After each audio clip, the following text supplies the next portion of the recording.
Lift up your voice and praise the name of Jehovah.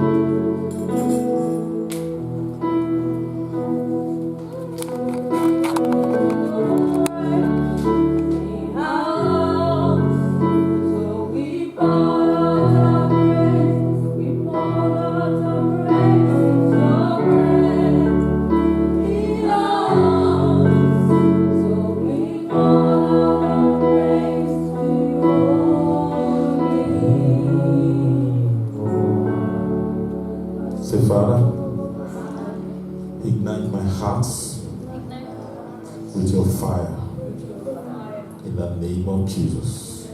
I want you to pray that prayer. Father, ignite my heart with your fire in the name of Jesus. Dear Lord, ignite my heart this afternoon, this morning with your fire. In Jesus' mighty name we pray.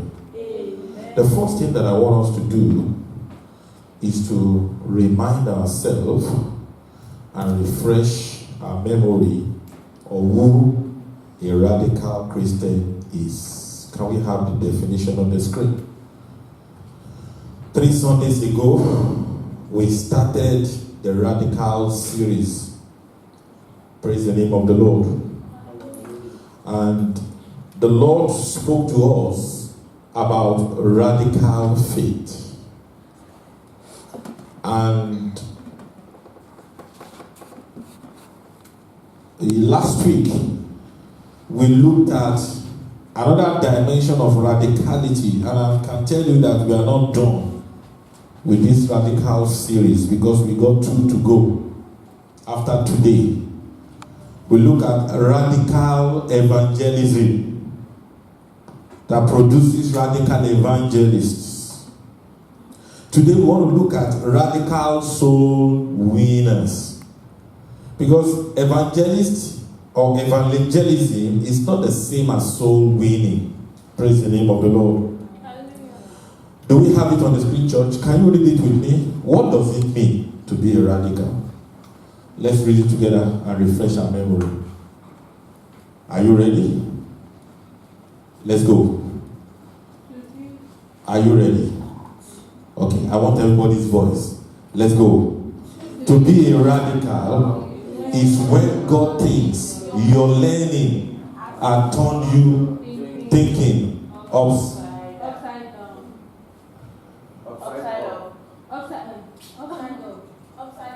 Are you together? Okay, let's go. To be radical is when God thinks your learning and turn your thinking upside up. The world thinks your learning and turn your thinking upside down.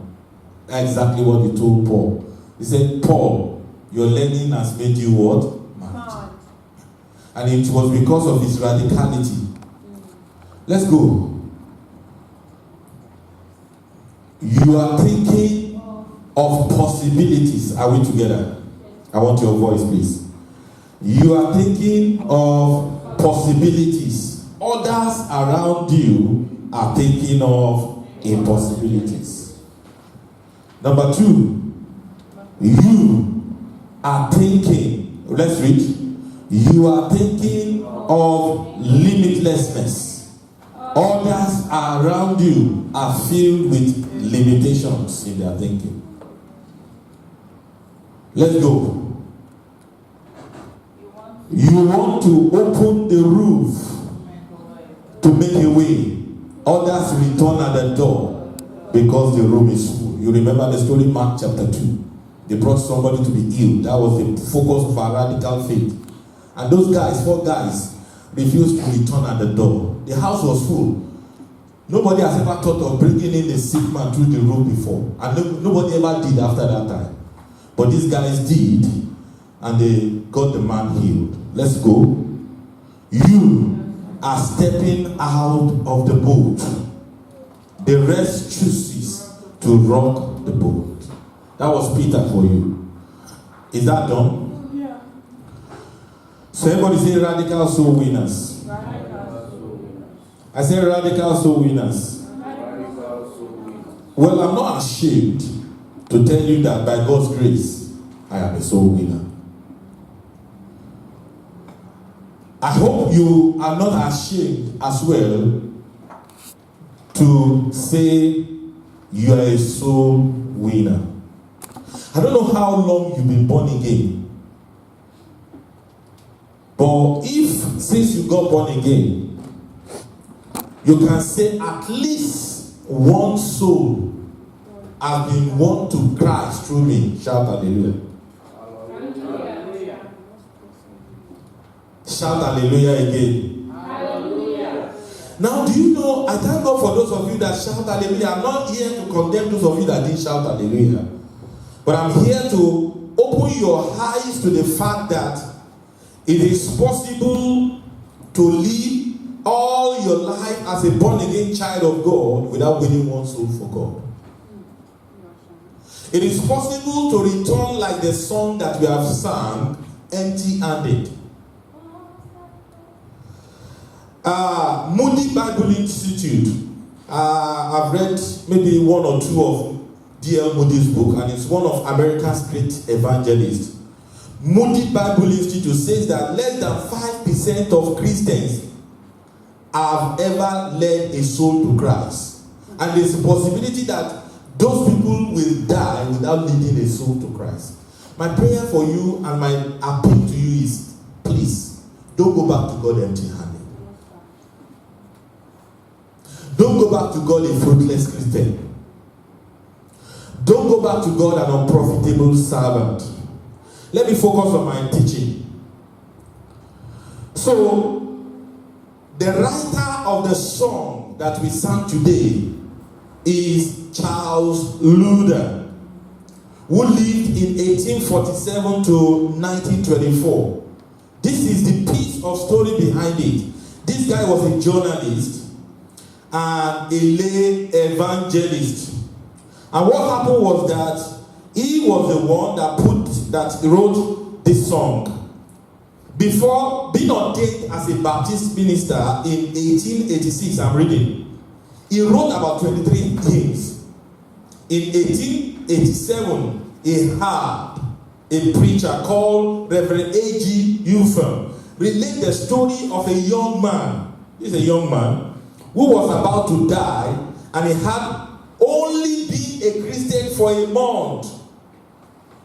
And suddenly, sorrow filled his heart because he had no time and had so little time to serve the Lord. I guess another version of the story said the young man was on a sick bed dying. And he got born again in 1 month. Here we are, some of us have been born again for 10 years. Here we are, some of us have been born again for 20 years. Here we are, some of us have been born again for 5 years. We can count months and months and months and months of being born again. This guy was only born again for 1 month, and this is it. He had been a Christian for a month and sorrow because he had so little time to serve the Lord. He said, I'm not afraid to die. What a wonderful young man. Jesus saved me now, I know. But must I go and empty-handed? That was what occupied this man. This incident prompted Charles to write the hymns. And then a man called Stebbins wrote the music when Luther gave him the words. The complete hymn was the first published in Gospel Hymns, number 3, 1878. Well, I hope you understand that writing hymns does not mean that you are the owner of the music. Churches in Nigeria do a lot of preaching that. We write hymns and then we put a tune of another person's music on it without copyright. You know, there are two different things, Abi Romano. So this guy only wrote the hymn, but another person put the music into it. Praise the name of the Lord. Come on, say radical soul winners. Well, we've all defined who a radical person is. So the question I want to ask you briefly, and I want us to look at briefly today is this. I told you by God's grace I am a soul winner. And I pray that God will make me a radical soul winner. I pray that God will make you a radical soul winner. I pray that God will make us a radical soul winner. Amen. You are not saying amen. I said, I pray that God will make me a radical soul winner. Amen. I pray that God will make you a radical soul winner. Amen. I pray that God will make us a radical soul winner. Amen. Do you know that if we have been winning souls, busy winning souls, some of the things that we are asking God to give us, we may not be asking God to do it. Let's look at it. So I ask myself, and I want us to ask ourselves, why am I a soul winner? Why do you need to win soul? I'm going to give you 5 reasons why you need to be a soul winner. And I want you to look at those 5 reasons and see if it is enough persuasion for you to become a soul winner today. Let's look at the first reason why you must be a soul winner. The first reason is this. How long does a soul live? What is the value or the worth of a soul? Mark chapter 8 verse 36. The reason why I am a soul winner, the reason why you must be a soul winner, the reason why you must be a radical soul winner. Mark chapter 8 verse 36 quickly. Why I am a soul winner? I'm a soul winner because of the worth of a soul. Let's look at the worth of a soul. Don't forget that we are made of three personalities. Am I right? Yeah. The body, the spirit, and the what? Soul. Which of these 3 lives forever? Only the soul. The soul lives forever. The body will die and go to the grave. The spirit will live like a breath of life back to God. Praise the name of the Lord. But what happens to your soul? The Bible tells us that our soul lives forever and ever for all eternity. So the question is this: can you value a soul in terms of money? No. Look at how Jesus valued a soul. Let's read it together, church. You want to go? For what shall it profit a man if he shall gain this whole world and lose his own soul? That is the value of a soul. Put all the wealth, the GDP of America plus USSR to China plus Nigeria, including not excluding New Zealand, and all the countries of the world together, and say this is how much the whole world is valued at. The Bible says that a soul is as much as expensive and much more expensive than that. So what shall a man give in exchange for his soul? Verse 38. What shall a man give? Whosoever therefore shall be ashamed of me. He said there is nothing a man can give in exchange for his soul. So he said, if you are sitting before me today and you are ashamed of me and my words in this adulterous and sinful generation, of him also shall the Son of Man be ashamed when he cometh in the glory of his Father with his holy angels. Will you be ashamed on Tuesday to go out to the beach and share some tracts? Will you be ashamed on Tuesday to come join us at Magremehi by 9 a.m. to share some tracts? And perhaps look at some lonely people and talk to them about their eternity. Praise the name of the Lord. Jesus said, if you are ashamed of him on earth, there's a possibility. It's not me, it's not my word, it's the word of Jesus. He said, he's going to be ashamed of you when I come back. Come on, say, Father, make me a soul winner. So the first reason why I am a soul winner, and I want us to be all soul winner, is because once a soul is created, that soul is going to last for all eternity. A soul never dies. The soul of your mom that is not born again or born again will never die. The soul of that witch in your family will never die. That's funny. The soul of the wicked man will never die. The soul of the pleasant man will never die. The soul of the good man that is not born again will never die. The soul of your destiny helper that is not born again will never die.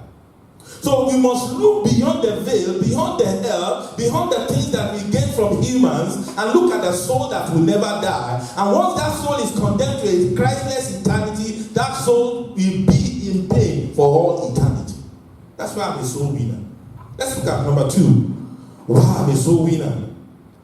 I'm a soul winner because of the eternal hand of the wicked. When a soul dies, and the soul is not washed in the precious blood of Jesus, where is that soul going to? Revelation chapter 20. This is staggering, and this is the truth.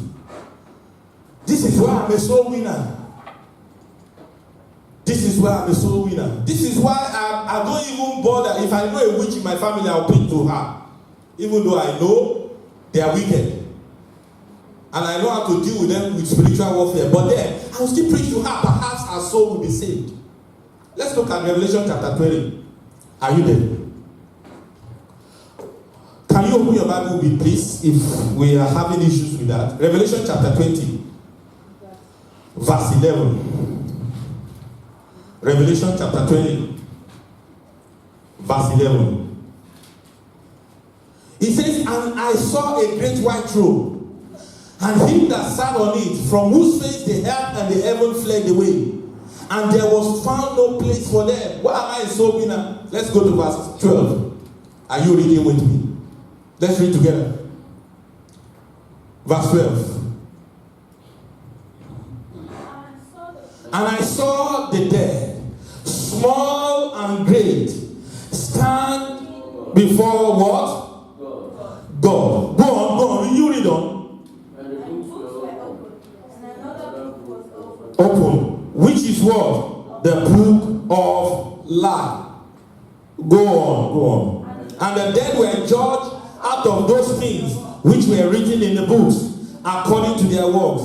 And then still gave up the dead which were in it, and death and hell deliver up the dead which were in them, and they were all judged, every man according to their works.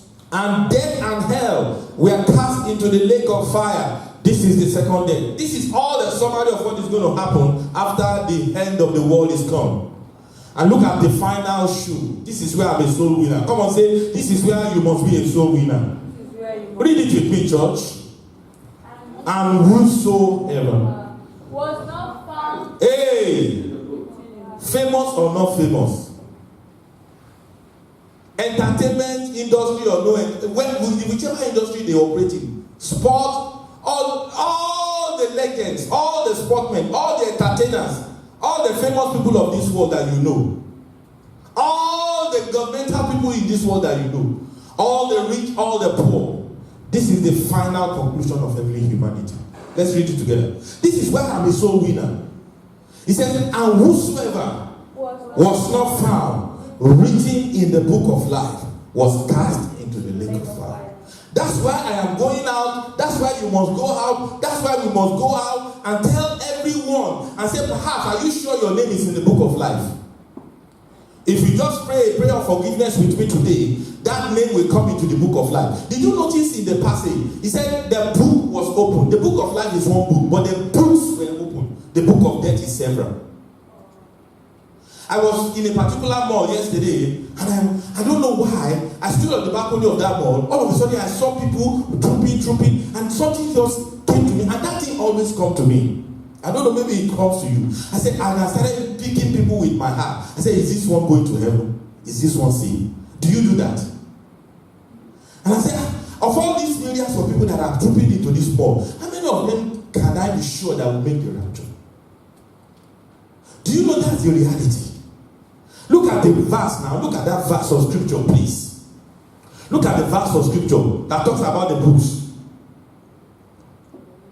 Look at verse 12. It said, and I saw the dead, small, great, and stand before God. And the books were what? Open. The books were many. The book of people that are yet to be saved. The people that you are supposed to go out and preach the gospel. It said, and another book was open. It was one book. Church, why am I a soul winner? Number 3. Why am I a soul winner? I'm a soul winner because of the eternal divine consequence of being unprofitable. Some of you don't know that if you are born again and you don't win soul, when you die, you become unprofitable servant.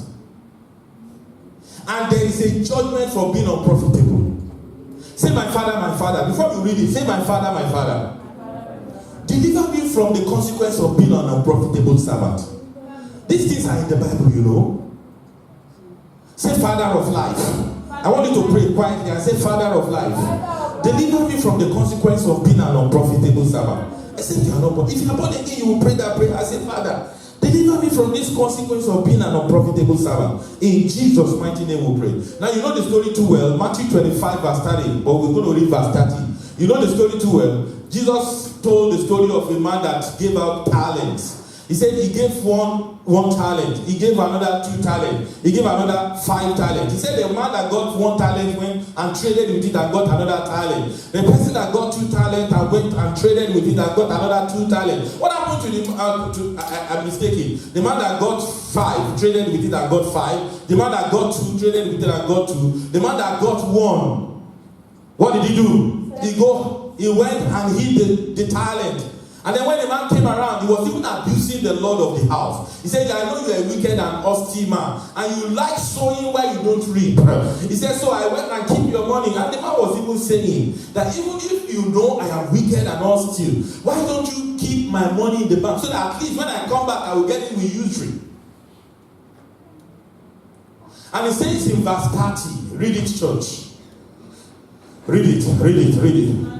And cast ye the unprofitable servant into outer darkness. There shall be weeping and gnashing of teeth. Look at Ezekiel chapter 3. There's a consequence. May God not require the blood of people over from your hands. Are you with me? Are you with me? Yes, Ezekiel chapter 3 verse 27. Ezekiel chapter 3 verse 27. If you are with me, read it with me, church. Let's read it together. But when I speak with thee, I will open my... No, I'm not going to... maybe it's verse 37. When I say unto the wicked. Ezekiel chapter 3. Oh, there's no 37 there. It should be before 37. Ezekiel chapter 3. When I say unto the wicked. There's a way you can start. Ezekiel chapter 3. Look at it. Verse 18. Verse 17. I know it has to do with 17. Let's go. 7. Son of man. Let's read it, church. Son of man, I have made thee a watchman unto the house of Israel, the people of New Zealand. Therefore, hear the word at my mouth, the people in your workplace, in your school, in the malls, everywhere you go. He said, hear the word at my mouth and give them warning from me. Verse 18. Fast. When I say unto the wicked, thou shalt surely die. And of course, the death sentence is upon all wicked. And thou gavest him not warning, nor speakest to warn the wicked man from his wicked way, to save his life from sin. Say the same wicked man shall die in his iniquity, but his blood will I require. Say, Father, don't require any man's blood in my hand. Please give me grace to preach the gospel to anyone that is necessary. Look at verse 19. These are scary scriptures, but they are truth. Look at verse 19. Yet if thou want the wicked, you give him tract, you preach to them, perhaps you invite them to church, and he turn not from his wickedness, or mock you, nor turn from his wicked way. He said, he will still die in his iniquity. But you have saved your soul. Clap your hands and celebrate God. Is that not fair enough? Why am I a soul winner? Number 4. Why am I a soul winner? I'm a soul winner because of the benefit of being a soul winner. He said you will serve the Lord your God, and he will bless your bread and your butter, and he will take sicknesses away from the midst of thee. I wrote an exam in Nigeria within 2007, 2009, and my wife was saying, you wrote it with anointing. Well, if I wrote it with anointing, I wrote it placing a demand on the covenant that I have for serving God. Sometimes I will finish one of the exams and I will be driving from a location like 1 hour to go and teach Bible study in the evening. Sometimes people will go and die in lecture centers on Sunday, but I will stay back in my church to preach, and I never failed. Because I was laying claim to the covenant that I have as a child of God. Come on, say, you have a covenant right. You have a covenant. You know, it says you will serve the Lord your God, and he will bless thy bread and thy water, and take sicknesses away from the midst of. If you're a soul winner, you can claim a lot of things through your soul winning activities. Those of you, I can look at some of you here. You are winners, church members, And if there's anything about soul winning that in winners, it is tied to what? Covenant blessing. Am I right? Yeah. I've listened to enough of Bishop Oyedepo's messages to tell you that. So if we come from that kind of spiritual stock or spiritual lineage, or have that spiritual inheritance, and we know we are not living, or you have forgotten that grace, please take it back. Look at Daniel sums it up for us. Daniel chapter 12. He says, at that time shall Michael stand up, the great prince, which standeth for the children of thy people, and there shall be a time of trouble, such as never was, since there was a nation to that same time. And at that time that people shall be delivered, and everyone shall be found written in the book of life. Still that book. Look at verse 2. And many of them that sleep in the dust of the heart shall awake, and some to everlasting life, and some to shame and everlasting contempt. Verse 3 is where I'm going to. Why am I a soul winner? And they that be wise shall shine as the brightness of the firmament, and they that turn many to righteousness as stars forever and ever. Come on, say, I will shine. I will shine. When you are a soul winner, you are bound to shine. You will shine on earth and you will shine in heaven. Why am I a soul winner? Why am I a soul winner? Number 5. And why should you be a soul winner? Why should we consider soul winning as a task that we must do? 1 Timothy chapter 1 verse 5. Because we are grateful sinners made saints. That's why we should be a soul winner. Look at what Paul the Apostle says in 1 Timothy chapter 1 verse 15. Sorry. 1 Timothy chapter 1 verse 15. Because we are grateful sinners made saints. This is a faithful saying. Do your hand like this, everybody. Say, this is a faithful saying. This is a faithful saying. And worthy of all acceptation. That Christ Jesus. Say me. I don't know how terrible you were when you were yet to be born again. He said, me, that Christ came into this world to save sinner, of whom I am chief. Hallelujah.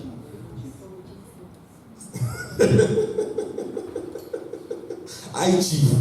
They are not only chief sinners, they are even I chief sinners. Paul was an I chief sinner. And he looked at it and he said, look, for this reason, that Christ can say, do you know Paul was a murderer? He was like a cult gang leader, an injurious person. He shed blood. There were so many blood in his hands, but he rescued so many blood also from hell. That was Paul the Apostle for you. Hallelujah. Amen. As we conclude, who is a radical soul winner? Maybe you read it with me as we project it on the screen. Who then is a radical soul winner? Who then is a radical soul winner? Let's read it together so that we will not forget. Who then is a radical soul winner? Are you with me? Read it. A radical soul winner is always on a mission. Now take your pen. I notice that some of us are not having pen. The faintest writings is better than your brain. Don't forget that. And if you want to be a doer of the word, you must learn to keep note in the church. Take your pen and write it down. Let's write it together. Who is a radical soul winner?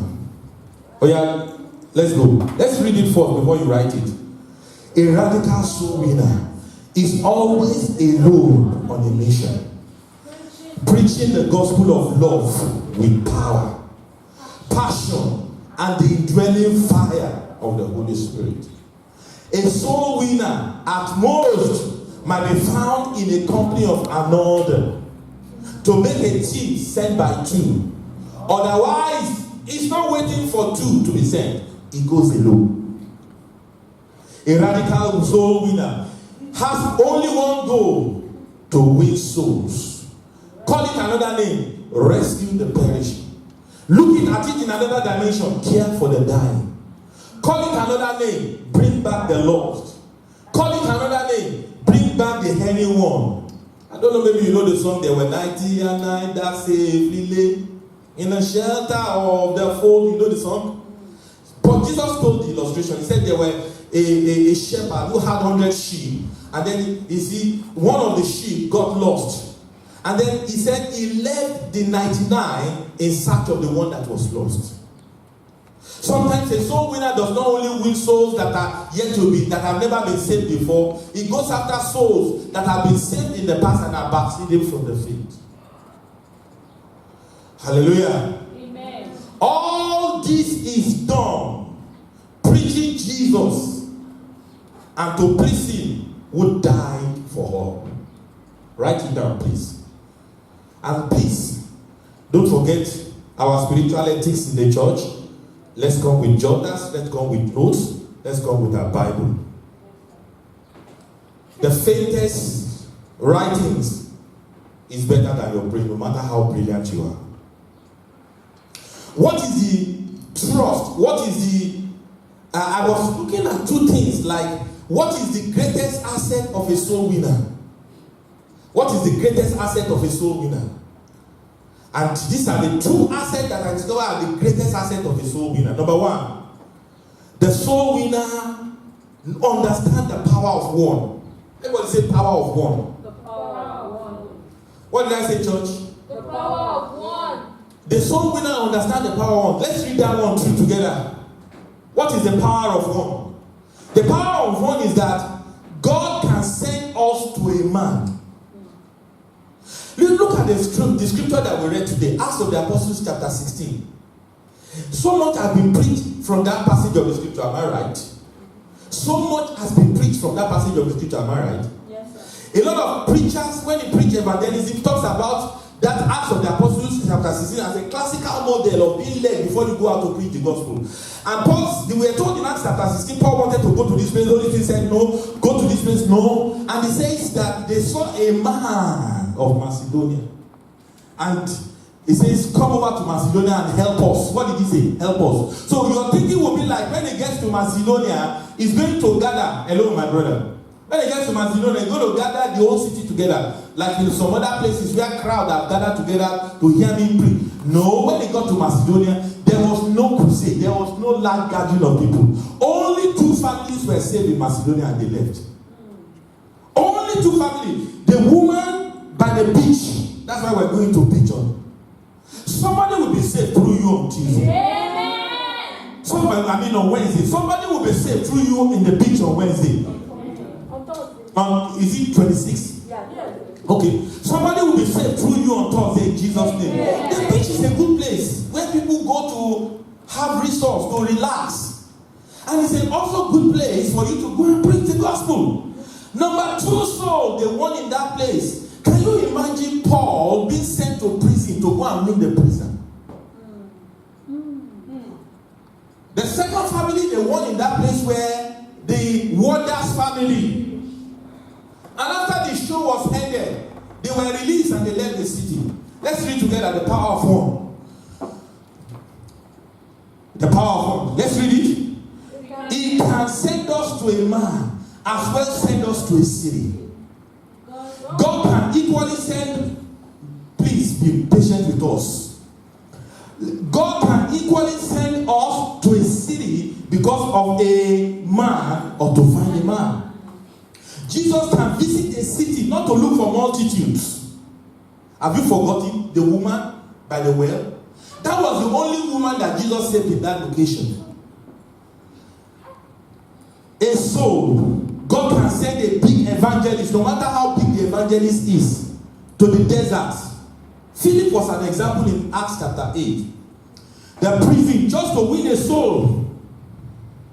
If you're a believer and you find yourself in prison for no just reason, would you be crying? But you know God still sent people to prison to win souls. But it's not a good message to preach on the pulpit though. And no Christian will accept that though. But that's part of some of the cost that some people that actually did this work in the days gone by, and people that are still doing it actively now have to go through so that people will be saved.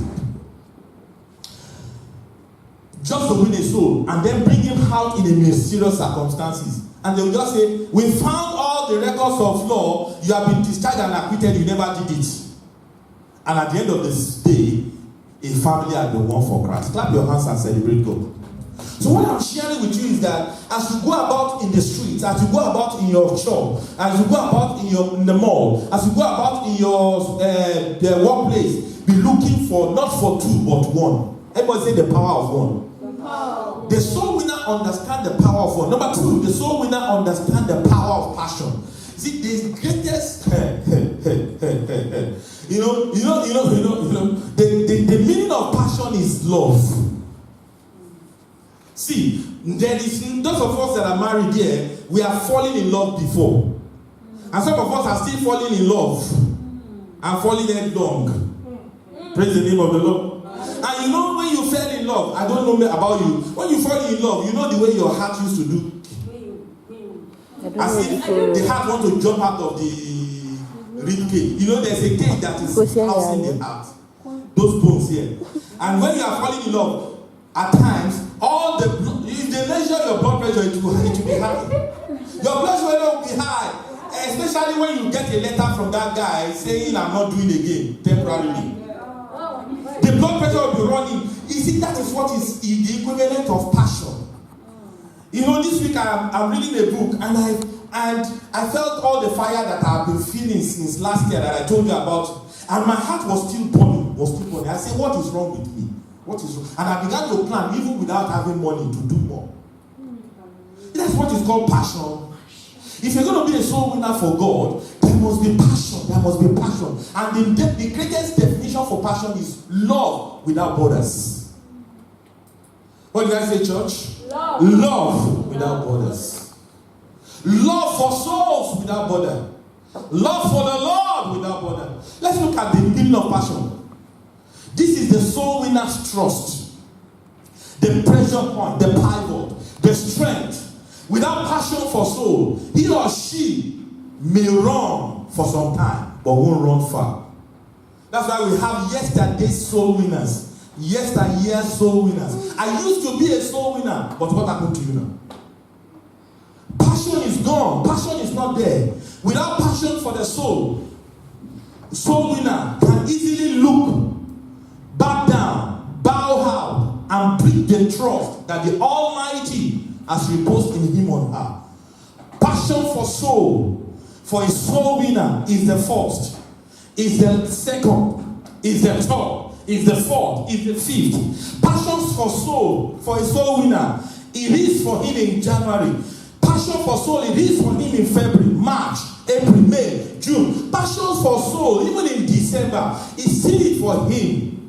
And when it comes looking for January, another year, he's still thinking of passion for souls.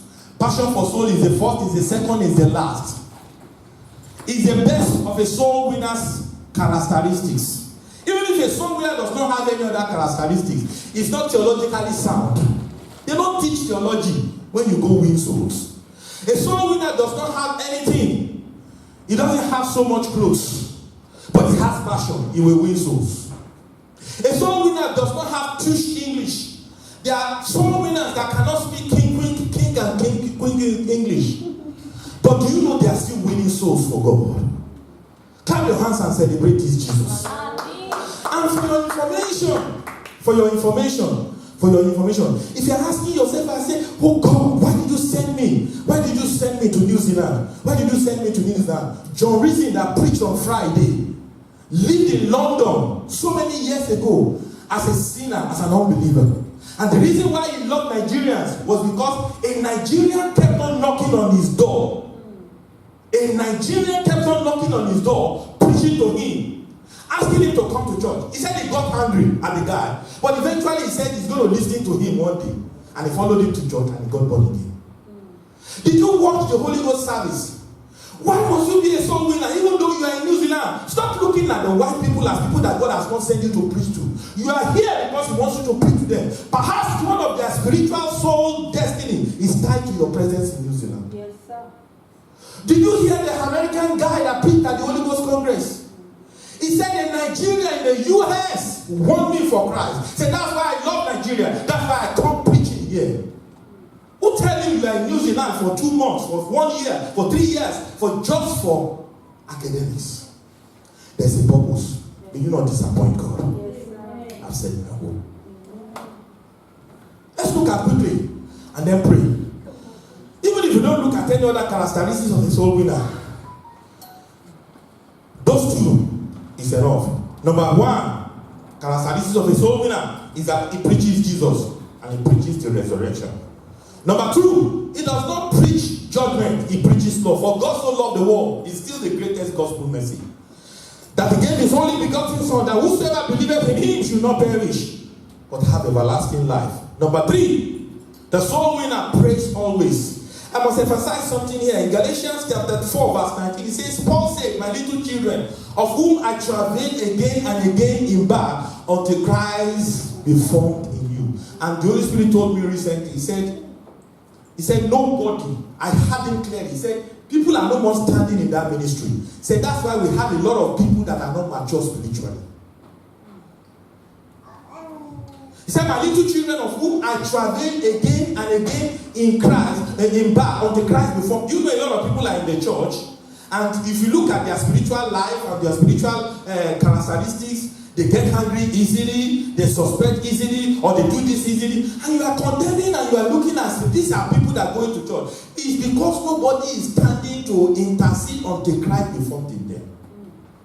And I made up my mind that every Wednesday I will be stepping into that ministry, and I've been trying a little bit. Some of you members of this church, one day I was praying and God said, don't you remember what I told you several years, that my gentleness made you great? Why are you being impatient with that person? He connected me. But some of you members of this church, I don't used to be a cool, calm pastor like this.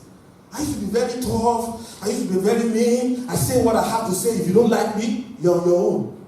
But God began to bold me down. And do you know, God corrected me because of some of us. And he told me, he said, I told you that my gentleness made you great. Why are you being impatient with that person? Hallelujah. May God give me more grace to be patient with every one of you. Do you understand what I'm trying to say? But what I'm trying to say, the point I'm trying to say is this. You look around for an immature Christian and start praying until Christ be formed in them. Step into that ministry. What are other characteristics of a soul winner? Quickly. He prays always. He prays before he goes, like Prophet Freddy taught us last year.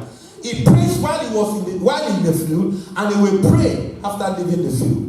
What is the characteristics of a soul winner? He practices his faith, or he preaches what he practices what he preaches. He said, we are what?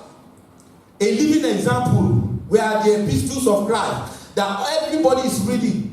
He says, let your light so shine before men that they may see your good work and glorify your Father which is in heaven. Characteristics of a soul winner: he employs the gift of the Spirit and the supernatural in order to be 100% efficient and effective. He can heal the sick. He can cast out demons. Characteristics of a soul winner: he go out to where sinners are. Everybody clap your hands and say, he go out to where sinners are. Sinners are no more in the church. At least they are no more here. If I make altar call, nobody's going to raise up his hand today. Sinners are no more in the church. That's why Acts of the Apostle tells us that publicly and from house to house. Soul winners go to where sinners are. Characteristics of a soul winner. Let's go. Let's quickly rush to it. We must round it off in 2-3 minutes. Characteristics of a soul winner: he goes out to where sinners are, or men can be found wherever amount. They are number 7, compassionate. Call it another name, passionate. Call it another name, persistent in faith. Hallelujah. Amen. 1 Corinthians chapter 9. And we pray.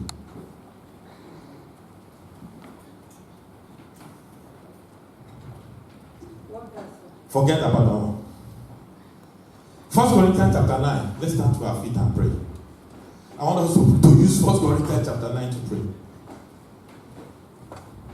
Okay, let's read it together, church. 1, 2, go. Am I not an apostle? Am I not free? Have I not seen Jesus Christ our Lord? Are not ye my work in the Lord? Go on. If I be not an apostle unto God, continue. I'll keep quiet.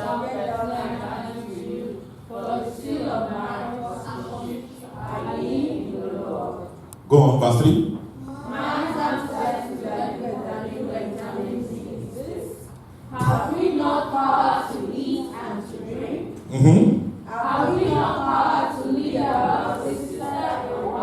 Could you first sister? Oh God. Go on. Cephas is Peter. Go on. Or I only and Barnabas have we no power to forbear walking? When others are not walking, when others are not coming to church, can't I also stop from coming to church? Can't I also stop from serving the Lord? Let's go on. Who goeth in warfare anytime at his own charges? Who planted a vineyard and heeded not of the fruit thereof? Or who feeded a flock and heeded not of the milk of the flock? Say I these things as a man, or say not the Lord the same also? Let me stop a little bit. Let me just say this. Do you think I like being the first person to come to service? I passed that stage long time before I left Nigeria. And when I went back to Nigeria and I saw the tiled auditorium, and everybody was ready for me, they almost hit me at the door as I was stepping into the church to preach. Do you think I feel like enjoying being the first person to be coming to church? Let me tell you something, it's a sacrifice for me. And I look at what Paul went through, and I believe that God has positioned me for in this state at this time because of souls. I will not disappoint God. You too, I'm preaching to myself. You too must not disappoint God. Let's read it together.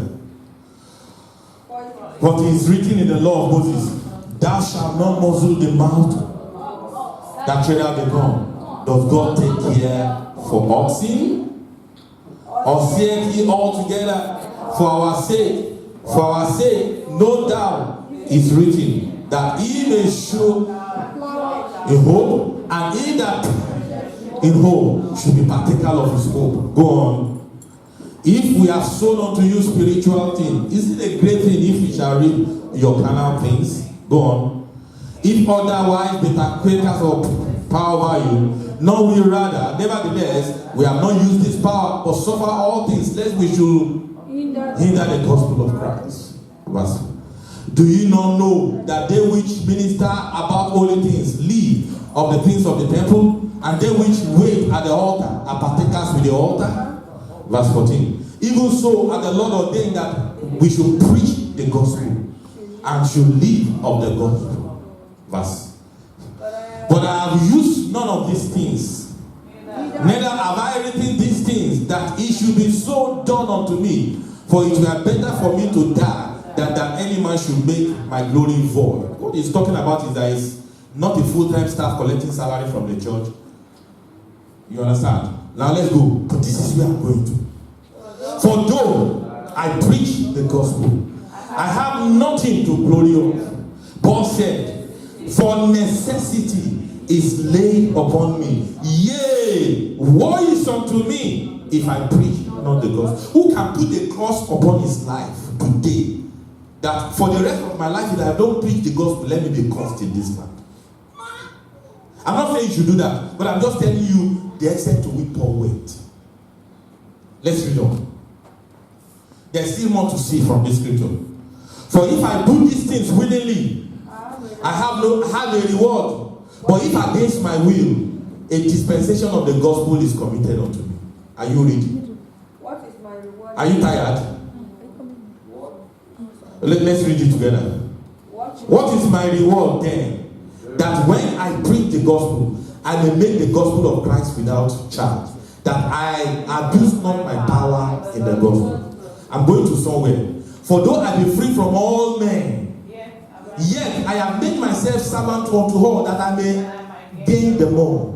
He says, and unto the Jews I became as a Jew, that I might gain the Jews. To them that are under the law, I became like a lawless person, that I might gain them that are under the law. This is where I'm going to. To them that are without the law, as without the law, and to them that are law to God, I became like that I might gain them that without the law. Verse 22.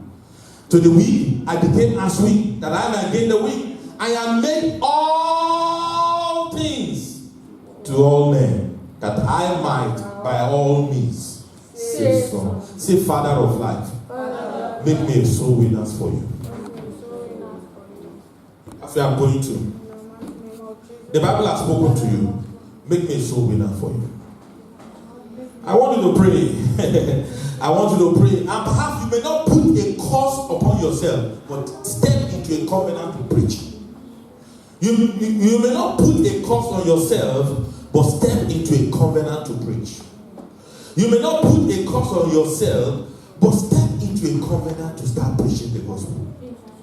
Must I go and empty-handed? Must I meet my Savior's soul? Not one soul with which to greet him. Must I empty and let go? Lord, make me a soul winner for you.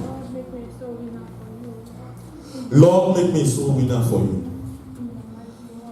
I just want you to pray that God make me a soul winner for you. You may not place a curse on yourself, but I have a persuasion in my spirit that you should step into the covenant.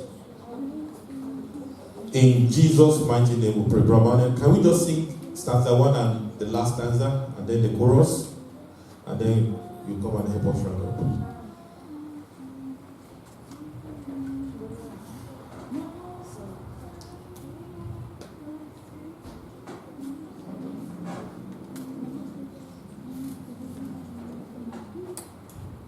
Please, after the service, we'll quickly have a talk about Thursday.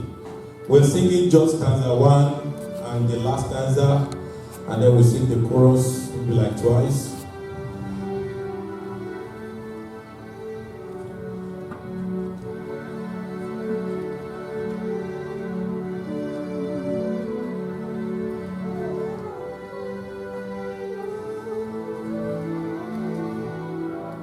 Let's read. Must I go on empty-handed? Doth Redeemer me not one day of service giving?